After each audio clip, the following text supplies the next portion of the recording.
Imagine owning the most famous landmark in the world. Now, imagine buying it from a guy in a cheap suit who doesn't even own it. In 1925, a man named Victor Lustig did the impossible. He sold the Eiffel Tower. Not once, but twice. This is how the world's greatest con artist pulled off the ultimate scam.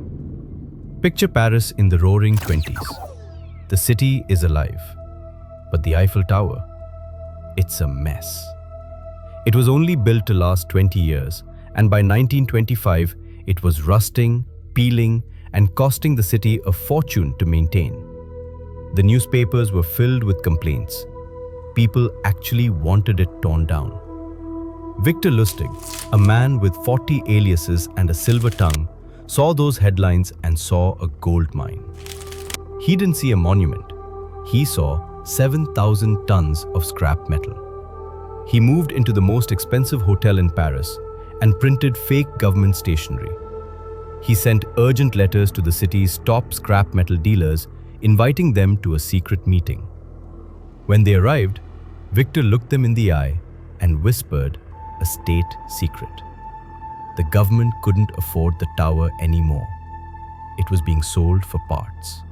But to avoid a public outcry, the deal had to be kept completely quiet. The dealers were hooked. Who wouldn't want the contract of the century? Victor scanned the room and found his mark: André Poisson.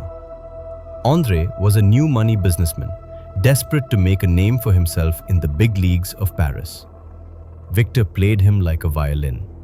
He acted like a corrupt official, hinting that he needed a little extra money to ensure André won the bid. André, thinking he was being smart by bribing a government worker, handed over a massive suitcase of cash. Victor took the money, hopped on a train to Vienna, and waited for the explosion. He checked the papers every day, expecting to see his face on the front page. But nothing. André Poisson was so humiliated that he had been tricked into buying a landmark that he never told the police. He just took the loss and stayed silent. Victor couldn't believe his luck. Since no one reported the crime, he thought, why not do it again? A few months later, he crawled back to Paris and gathered a new group of dealers. He used the exact same script. He almost had the cash in his hands for a second time, but this time, the mark went to the police. Victor realized the jig was up and fled to America, where he eventually crossed paths with Al Capone and ended up in Alcatraz. He died behind bars, but he left behind a legacy as the man who sold the sky. He proved that if you tell a big enough lie with enough confidence, people will pay just to be part of the story. So the case ended. I'm sorry if you're traumatized.